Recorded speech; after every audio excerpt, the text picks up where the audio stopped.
his argument, you know, Dr. Bawumia and the kind says he man another chance. No to me ba.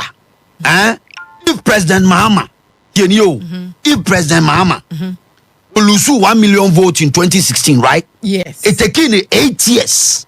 And Sana, to me about back. Abe winning elections. Now Dr. Bawumia Owusu 2.1 million votes. It may take 16 years to come back to power. Is that what he's telling us? No, we are finding X. And that is the X. That is the argument. Because Mahama is even popular than Dr. Bawumia when it comes to Ghanaian politics. Because Mahama, baby, he has been a minister, assemblyman, minister of state. From there, the Ababedi deputy minister, the Abedi vice president. That's all. Owusu, Enerst Owusu Bempah, I send a strong warning. Edia Koma, Dr. Alhaji Mahmoud Bawumia, that was vice president of Nana Adodankwa Ekufuado. Obey Frag Bella, Edema MPP. That was 2026. Lucy, man, a strong warning. Say you have no audacity to speak against John Dramani Mahama. Assembly Chilmunison. Answer your question, but one is over subscribe to the YouTube channel or not, or like it. As message mama or pina, or make it or comment be a opibia, not share fama, ubibia, not bibia, so any. Per his argument, you know, Dr. Bawumia and the kind says he man another chance. No to me ba. If President Mahama, if President Mahama Owusu 1 million votes in 2016, right? Yes. It taken 8 years. And Sana, to me about back. Abe winning elections. Now Dr. Bawumia Owusu 2.1 million votes. It may take 16 years to come back to power. Is that what he's telling us? No, we are finding X. And that is the X. That is the argument. Because Mahama is even popular than Dr. Bawumia when it comes to Ghanaian politics. Because Mahama, baby, he has been a minister, assemblyman, minister of state. From there, the Ababedi deputy minister, the Abedi vice president. Nasa or no, or call election no Owusu by 1 million votes. No, the 8 years in the team winning power. Dr. Bawumia is trying to tell us or no, Obi PK no didn't buy any running mate, no Juma Bank of Ghana, no, or buy a running mate for 8 years, obey a vice president, you know, or no bet me the 2 million votes, you know, or bet me the 1 year. Or bet me the 4 years, and the menu year to restore MPP 2.1 million votes. Now, that is logically, maybe that is logically illogical. It's not possible. It means that MPP delegates, mo per se a 16 years there, and your mom got to Abama Dr. Bawumia. That is the logic here, and these are the data that I've given you. Reports. Okay. And no none channel. For want of time, me say and me your America. Your America, Nyabutre. Debbie, your America, Mr. Nyabutre, Mammy Pa. Me do call no man. Because no one in I say, Dr. Mahmoud Bawumia, that was not a vice president, Edema, and Nana Adodankwa Ekufuado.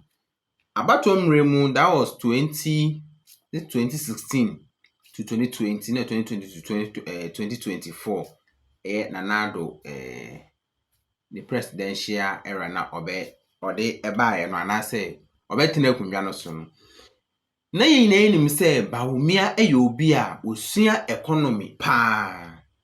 Inti a banosika simon to ya, or ye experts. Inti ye Ghana economy na titia pansam, ama nyoma jiegua ye whom ye nusu whom ye fire by. Aye Mahama, abreso, or ye economy basano.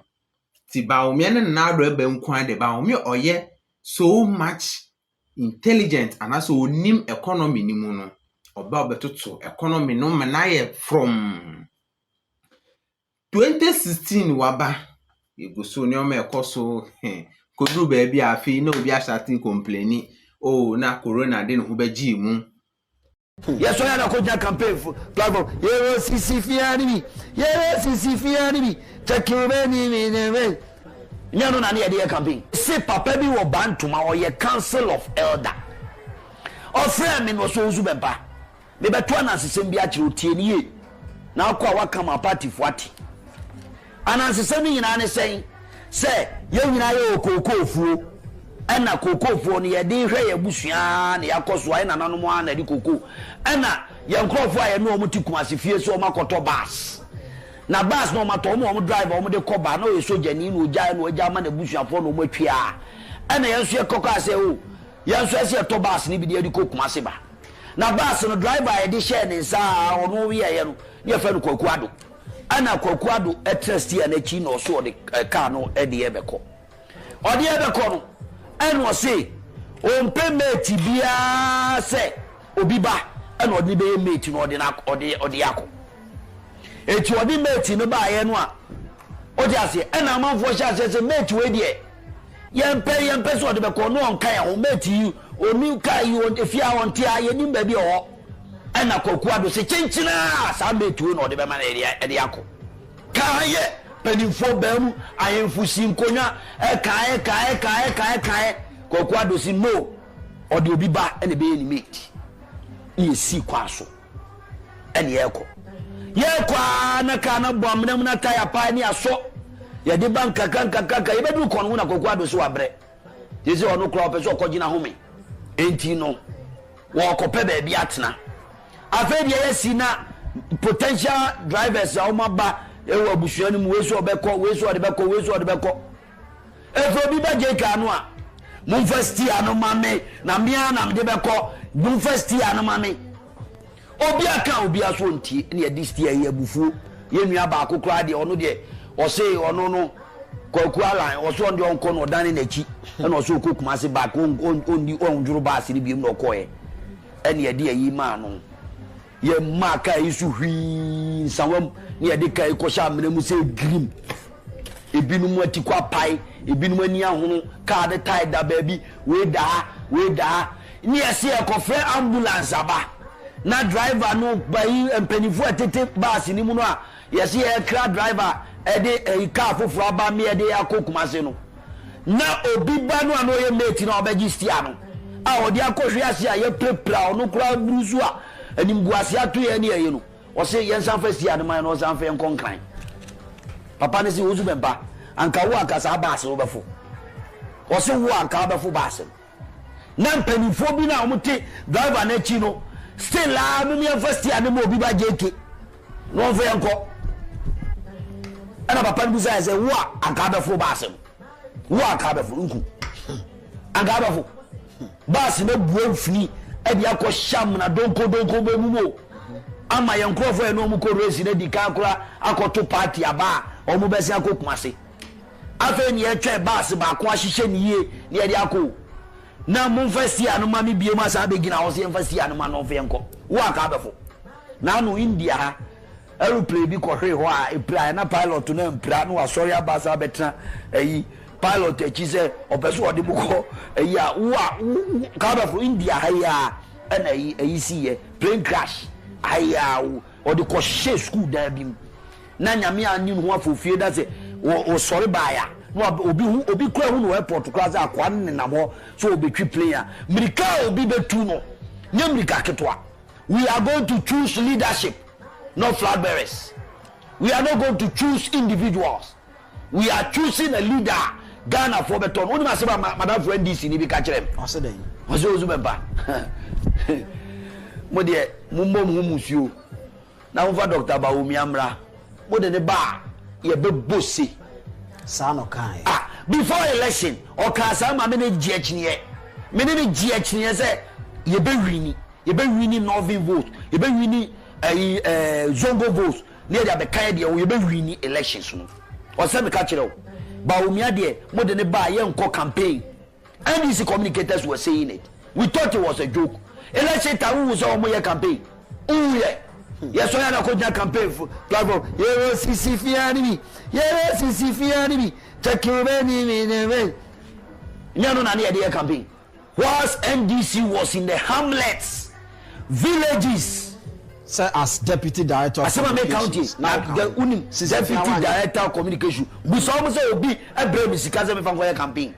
And I said, Trump said, this is what you want to do, and this is how you're going to do it. Okay. Bema dollar nko fom na bema nipa yin adwuma ya afi de o se Ghana card afi ye ni ba ye ho so na afi de o se digitalization and afei Bawumia any ewoso. Ye can Ghana economy sane be ya enyo betuto ye ama obia ho atono wo Ghana no. Omana no so a Ghana card. Ghana card is very important. Ghana card is this. Ghana card is this. Digitalization. Digitalization so a yemfa ento aduane ni. Digitalization so a yemfa mobra. Ghana economy sene be ya normal bo beba form. Ghana dollar no so beti ama normal bo aba form. It's no bebre ye kra no. Uba ya also digitalization. Say obi aba na ene wetimi manage nyoma kakra ma en a ube talk against nipa na. So you have no audacity to talk against Mahama. The Ghanaian people had the assurance, they had the confidence. Say, MPP, we have the men to manage the economy and manage the city. Mebwa, not just a nipa noa, or dear nimuno, biba jeke no, you too much.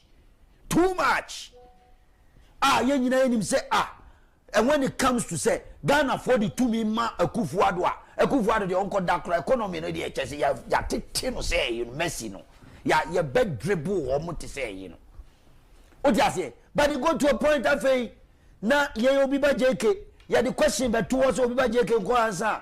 What they are fading guitar. Now for Ghana for who the echo. Hey, we were running away from the real issue of the economy and the city and the we were running away from it. Meboa, intermediate, the yemi one man now so die say, NDC for private ma be manage dollar. Ama nay businessman be catch say catch them. Say mo tutu mu nyoma yi. Na the way a nyoma si kron enkofo we mu etimi we need the goodwill of the Ghanaian people no matter what. Unu be enti say obi ase ya yenko defend sa petrol omudi abeya omudi $1 to so ya. Yes it's difficult because if you are a communication strategist very difficult for you to go and defend as an MPP. What is your moral right to go and defend this? Because the point is that what I say, all the Ghanaian people wanted to see the dwindling of the dollar against the CD strength against the dollar. Businessman no cry free China no. Or they bad the whole share say dollar no ni CD no TD ni jina na so and who odin against the dollar. A majority of the business people, that's what we're looking for. Yes, you need to be by JK so. Say, Sabi, ye be wuru say, BB koso na dollar ni be manage. Man so diet da. Say NDC with this management of the economy and they share the koso. And then we have to be honest. Say, me as an MPP person, me who says that situation happen based on your credentials in your mind when we're in opposition talking about competence in managing the economy and managing the city, you know. Now share the air course we are me who are my ferry and now the question because we have the men and we have the men. Ebinu Bekachre said they know the inside and out of the economy. They know how to manage the economy. They know how to grab the city and give the key to the IGP. Some can some watch no.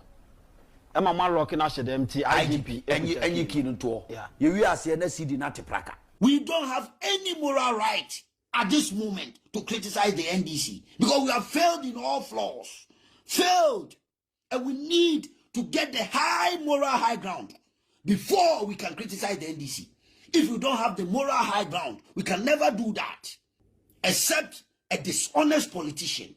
Except somebody who doesn't have that kind of political, purging. And Obeka say, sorry, now you criticize the NDC at the moment. That's one time you talk about Galamsey when we all know the NDC messed up in 2012, 2016. They messed up with Galamsey. When we came, we should have used that opportunity to change the system, to show to Ghana and say, yay, we are better than them. We can do better. But what happened? Our very own people were messing up with Galamsey. And yet, we were kicked out of power for propaganda. And then you have come back in opposition now. You want to come and tell Ghanaian people, say, you are better off. It will take a foolish strategic politician to talk like that. Because Ghanaians will not buy it. Nobody will buy that. And you need to understand that Ghana electorate, you know, omunyan kwasiafo. Sebi omuni mnyansa chen ye kasam. Sebi omuni mnyansa. Omajuni mu daho. Iti sa kro de don. Politics na ye no. Yen yai.